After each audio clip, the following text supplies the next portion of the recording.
Eto na naman yung tanong eh. Ano daw ba yung best setup para sa mga baguhan? So, baguhan na, so ibig sabihin, wala pang experience, wala pang alam. So, para sa akin ay bait and weight setup or bottom fishing or yung telescopic na fishing rod. So, doon ka muna mag-practice. Doon ka muna matututo paano magtali, paano ba yung tamang paghagis, paano ba yung tamang pag-retrieve, kesa naman bibili ka ng ultralight or light setup agad at mahal ang bibilihin mo. Pag nagkamali ka doon, sayang yung pinambili mo. Dito kasi, masira mo man to, ay hindi ganun kabigat sa bulsa.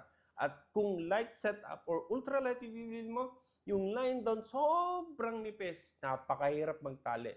Pero kung sa bait and weight ka muna, mag-umpisa ka sa malalaking line at doon ka mag-practice at doon ka matuto paano magtali in the future.